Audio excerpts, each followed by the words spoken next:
नमस्कार दोस्तों। ये वीडियो आप लोगों के लिए बहुत ही ख़ास है। यानी कुछ ऐसे मुद्दों पर अपन चर्चा करेंगे जिसके पिछले 2-3 दिनों से विद्यार्थियों की बड़ी मतलब एक समस्या थी, एक शंका थी मन में कि जैसे ही कक्षा 9 से 12 पुस्तकें हट गई हैं तो कई तो ये कहने पे तुले हुए हैं कि जल्दी शीघ्र जुड़ जाएंगी, कई कह रहे हैं आंशिक रूप से जुड़ेंगी, कई कह रहे हैं कि बिल्कुल नहीं जुड़ेंगी। तो विद्यार्थी के सामने एक वाकई बहुत बड़ी एक समस्या होती है कि जब तक पूरा कॉन्सेप्ट क्लियर नहीं हो पाता है, पूरी बात साफ नहीं हो पाती है, तो विद्यार्थी संशय में रहते हैं। तो देखिए, जहाँ तक मैं मानता हूँ और मैंने जितने विद्वजनों से बात की है कि ये किताबें क्यों हटी और दोबारा जुड़ सकती हैं या नहीं जुड़ सकती हैं, तो सबसे पहले आप लोगों को एक बात क्लियर कर दूं। आपके और भी जो मित्र हैं ना, जैसे देखिए संस्कृत के भी होंगे आपके मित्र, इंग्लिश के भी होंगे आपके मित्र, उर्दू के भी होंगे आपके मित्र और हिंदी के भी होंगे। तो ये चार जो भाषाएं हैं ना, खास तौर से, वैसे तो बहुत हैं परंतु ये चार खास हैं अपने राजस्थान में। तो संस्कृत वाले से पूछ के देख लेना कि आपके 9 से 12 पुस्तकें आती थी क्या पिछली बार, या उससे पहले 3 4 5 बार लग गई है सेकंड ग्रेड। वही बात आप उर्दू वाले से, वही इंग्लिश वाले से आप पूछ के देखिएगा कि किसी के भी मतलब सेकंड ग्रेड में कक्षा 9 से 12 पुस्तकें आती थी क्या, पहले जुड़ी हुई थी क्या पेपर में, पाठ्यक्रम में। किसी के नहीं थी। इसी वजह से अब की बार हिंदी है उसको भी बिल्कुल से हटा दिया गया है, हिंदी में भी किताबें हटा दी गई हैं। जहाँ तक मैं मानता हूँ, अब फालतू की बकवाद करने से कोई फ़ायदा नहीं है। ना ही किसी से जिद करनी है, ना ही कोई आरपीएससी को लेटर देना है, सीएम को, मंत्री संतरी को, कुछ नहीं होना अब। यानी आरपीएससी ने इसी आधार पर, यानी किसी भी भाषा में जब किताबें नहीं थी तो हिंदी में क्यों, इस वजह से इनको हटाया गया है। यानी संस्कृत, उर्दू, इंग्लिश इनमें भी हटाया, पहले ही नहीं थी, उस कारणों से हिंदी में भी हट गई हैं। तो अब ये जुड़ने के कोई चांसेस नहीं है। ये जो कहते हैं ना बड़े बड़े एप्लीकेशन वाले या बड़े बड़े यूट्यूब वाले कि ये जुड़ेंगे, हम वहाँ पर ज्ञापन देंगे, इतने विद्यार्थी गए थे साथ में, ऐसा कुछ भी नहीं है। ज्ञापन तो किसी के लिए दे सकते हैं अपन, ज्ञापन से होता क्या है, हुआ है कभी कुछ, नहीं हुआ ना। तो वही बात है। अब अपने लिए तो बहुत गोल्डन चांस है हिंदी के विद्यार्थियों के लिए। बताऊं कैसे। आप लोगों को ये समस्या रही होगी कि जैसे पिछले 6 महीनों से हमने चैप्टर्स बहुत अच्छे से पढ़ लिए थे, बहुत अच्छा है। देखिए, चैप्टरों का एक बहुत बड़ा पार्ट था। कक्षा 9 से 12 कम से कम 150 कवि थे, 12 पुस्तकें थी, बहुत ज़्यादा टाइम लगता था, 2 महीने पढ़ने में लगते हैं उनको। तो अब वही 180 मार्क्स के जो प्रश्न आने हैं, 180 मार्क्स का आता था पहले सेकेंडरी और सीनियर सेकेंडरी लेवल का, यानी उच्च माध्यमिक स्तर का। तो अब ध्यान रखिएगा, ये 180 मार्क्स की ओनली फॉर क्या आएगी आपके, सिर्फ व्याकरण आएगी। अब यहाँ पर कई बड़े बड़े विद्वान ये भी विद्यार्थियों को गुमराह करने में लगे हैं कि ज़्यादा से ज़्यादा हिंदी साहित्य का इतिहास है, इस पे पकड़ करो। बिल्कुल नहीं आएगा, हो ही नहीं सकता ऐसा। 180 मार्क्स आपके सिर्फ और सिर्फ कहाँ से आएंगे, व्याकरण से आएंगे। देख लेना, पेपर आए उस समय भी आप देख सकते हो। इस वीडियो को आप मतलब रिकॉर्ड करके रख लीजिएगा, देख लीजिएगा। जब मार्क्स का डिवाइडेशन होकर आरपीएससी निकालेगी तब भी देख लीजिए, 180 अंक के यानी आपके सिर्फ और सिर्फ व्याकरण आएगी। तो ज़्यादा से ज़्यादा फोकस अपन को किस पे करना है, व्याकरण पे। अब पीछे कितने बचते हैं, 150 में से मान लो 90 क्वेश्चन व्याकरण के आ गए, तो उसके पीछे 60 क्वेश्चन और बचते हैं। उन 60 में से 20 तो शिक्षण विधियों के आ जाते हैं अलग से, पीछे 40 क्वेश्चन बचे हैं। तो इन 40 क्वेश्चनों में से ध्यान रखना आप लोग, इसके अलावा काव्य शास्त्र भी बची है, हिंदी साहित्य का इतिहास भी बचा है, और ग्रेजुएशन वाला पार्ट है ये वाला, ये भी बचा है। तो इन सभी के 40 प्रश्न आएंगे। तो ज़्यादा साहित्य पे जोर देने की आवश्यकता नहीं है। यानी साहित्य के हदबद वही 20 के करीबन क्वेश्चन आने हैं, इससे ज़्यादा नहीं आएंगे। 15-20 आएंगे, 10-12 काव्य शास्त्र के आ जाएंगे, 10-20 इसमें से आ जाएंगे ग्रेजुएशन लेवल से। इस प्रकार से ये प्रश्न है वो अलग अलग विभाजन किया गया है। ज़्यादा चांसेज, क्योंकि इंग्लिश की देख लो, ज़्यादातर सेकंड ग्रेड में व्याकरण पूछी जाती है, संस्कृत के देख लो व्याकरण पूछी जाती है, उर्दू में देख लो व्याकरण पूछी जाती है। तो यहाँ पर भी हिंदी में भी वही नियम लागू होगा, और 90 जो क्वेश्चन हैं वो व्याकरण के ही आने हैं। इसलिए ज़्यादा से ज़्यादा फोकस आपको किस पे करना है, व्याकरण पे करना। आपकी व्याकरण अगर अच्छी है तो बहुत ही आपके लिए गोल्डन चांस है। दूसरी बात, उसके अलावा आप लोग फिर काव्य शास्त्र है, हिंदी साहित्य का इतिहास है, ग्रेजुएशन पार्ट है, वो पढ़ते रहना, ठीक है। तो काव्य शास्त्र, ये जो व्याकरण है, इसमें देखिएगा टॉपिक स्वर और व्यंजनों का वर्गीकरण, पक्का 2 या 3 प्रश्न हर एग्जाम में आते हैं, यहाँ से बहुत अच्छे से करना है। तत्सम, तद्भव और विदेशी, इसमें देशज नहीं जोड़ा, आपकी बार देशज को हटा दिया। देखो कितनी बढ़िया बात है। विकारी में जैसे संज्ञा, सर्वनाम, विशेषण, ये विकारी। अविकारी में क्रिया विशेषण यानी अव्यय हैं वो आएंगे। फिर लिंग, वचन, कारक, काल और वाच्य ये हैं। संधि, समास, उपसर्ग और प्रत्यय हैं। प्रियवाची शब्द हैं, विलोम शब्द है, अनेकार्थ शब्द हैं। इसके अलावा समश्रुत हैं, भिन्नार्थक हैं। वाक्यांश के लिए एक शब्द है, वन वर्ड जिसको बोलते हैं। वाक्य का रूप है स्वरूप, अंगे यानी सरल, मिश्र और संयुक्त जो होते हैं। यानी व्याकरण तो देखिए करीब करीब पूरी है ये। इसके अलावा शुद्धिकरण है।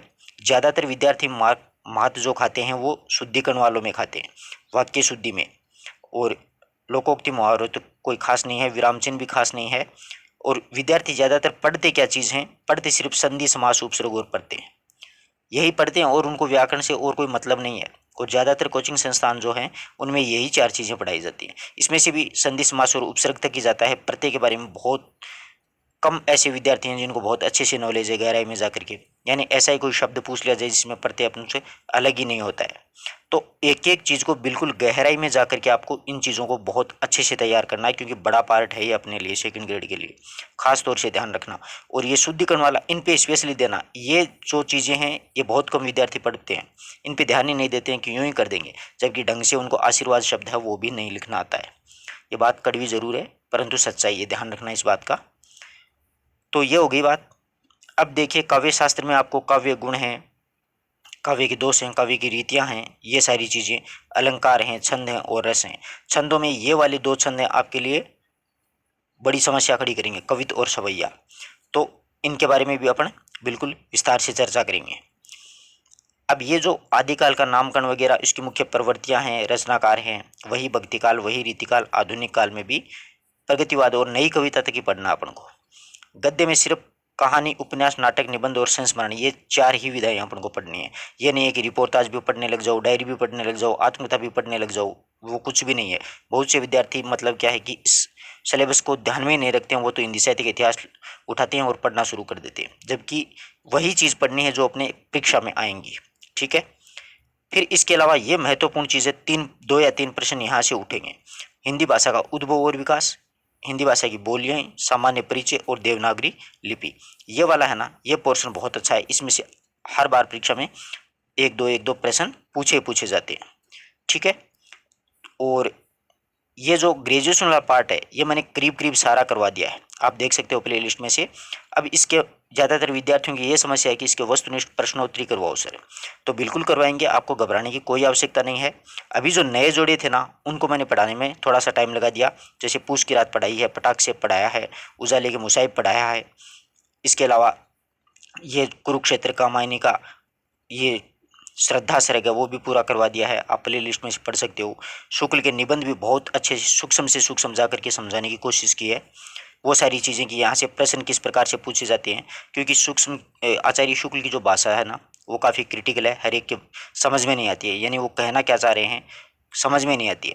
तो उसमें से अक्सर जो प्रश्न बनने थे वो उनके मैंने अंडरलाइन करवाई है, आप वीडियो ज़रूर देखिएगा एक बार। और सूरदास जी, मीरा बाई, ये तो पहले ही करवा चुके थे, कबीर वगैरह, वो सारी करवा दी। अब अगर करवाने में अगर बचा है तो वह यादवेंद्र शर्मा चंद्र का खून का टीका, वो उपन्यास है, वो भी 5-7 वीडियोज़ में हो जाएगा, क्योंकि 200-250 पन्नों की पूरा एक ग्रंथ है, पूरी एक पुस्तक है।